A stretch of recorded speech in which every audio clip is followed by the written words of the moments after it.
Strategy से करो S, क्योंकि सफलता की बात है बेस। इसी बात को जानने, समझने और अप्लाई करने के लिए हम लोग जुड़े हैं आज इस सेशन में। Hello everyone, I am advocate Mansi Jain.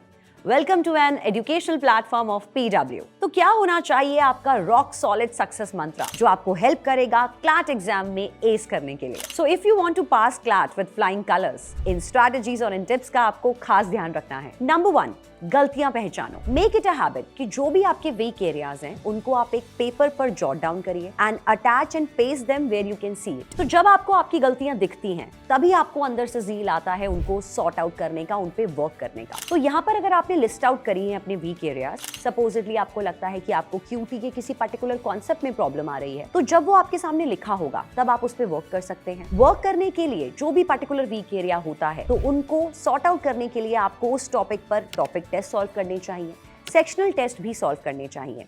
साथ के साथ गलतियों का एनालाइजेशन करना बहुत इंपॉर्टेंट है ताकि सेम मिस्टेक्स को आप बाद में बार बार रिपीट ना करें। नंबर 2, कैसे करूं, क्या करूं? तो क्या करना है वो तो क्लियर है, पर कैसे करना है वो भी इंपॉर्टेंट है। तो वीक एरियाज जो आपके आ रहे हैं उन पे आपको कॉन्सेप्ट क्लैरिटी बिल्ड करना बहुत इंपॉर्टेंट है। अगर हम लोग लीगल सब्जेक्ट की बात करें या QT मैथ्स की बात करें, तो जो कॉन्सेप्ट्स आपके बार बार गलत हो रहे हैं या जिसपे आपके मॉक में क्वेश्चंस गलत हो रहे हैं, उनमें स्पेशल कॉन्सेप्ट को बिल्ड करिए, चाहे वो मिसलेनियस लॉज हो या आपका मैथ्स का कोई टॉपिक हो। लॉजिकल रीजनिंग के सेक्शन की बात करें तो यहाँ पर आपको हर पर्टिकुलर टॉपिक से रिलेटेड स्ट्रैटेजीज को दिमाग में रखना जरूरी है। वो स्ट्रैटेजीज आपके माइंड में बहुत क्लियरली एम्बेडेड होनी चाहिए ताकि आप पर्टिकुलर क्वेश्चन पे जब अटैक करें तो स्ट्रैटेजी को दिमाग में रखते हुए आप आंसर को पहचानने की कोशिश करें। इंग्लिश सेक्शन की बात करें तो वहां पर आपने अपने ग्रामर रूल्स पर फोकस करना है, पैसेज में कैसे अंडरस्टैंडिंग डेवलप करनी है, कॉम्प्रिहेंशन कैसे करना है, एलिमिनेशन का कैसे ध्यान रखना है,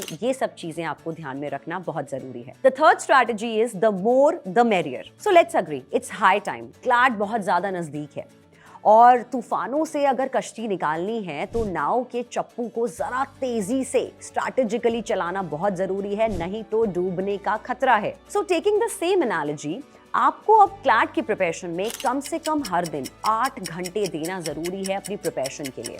अगर आप ये 8 घंटे देने के लिए रेडी नहीं हैं, so let's be very much clear, CLAT नहीं निकलने वाला। आपने यहाँ पर ये टारगेट बनाना है कि हर दिन आपने कम से कम 2 सब्जेक्ट्स को प्रैक्टिस करना है और साथ के साथ थर्ड सब्जेक्ट में GK जरूर रखना है each day and every day. Strategy number 4 is मॉक्स नहीं किए तो हो जाएगी मॉकरी। तो जैसे वो कॉमन सा एक फ्रेज है, ईट स्लीप रिपीट, तो आपने भी यही करना है, मॉक एनालाइज रिपीट। आपको ये टारगेट रखना है कि एक वीक में कम से कम आप 2 से 3 मॉक्स को जरूर प्रैक्टिस करें। मॉक्स देने के बाद एनालाइजेशन करना भी इक्वली इंपॉर्टेंट है ताकि गलतियां समझ के आगे के मॉक्स में आप उन गलतियों को रिपीट ना करें। साथ ही जो बच्चे बोलते हैं कि मैम हमारे मॉक्स के स्कोर स्टक अप हो चुके हैं 60, 70s और 80s के बीच में, तो उनके लिए खास हिदायत है कि आपको ये चीज का ध्यान रखना है कि आपने अपने मॉक क्वेश्चंस का अटेम्प्ट 3 डिजिट में लेके आना है। Your target should be at least practice 100+ questions in your mocks ताकि आपकी accuracy भी enhance हो सके। Last and most important strategy is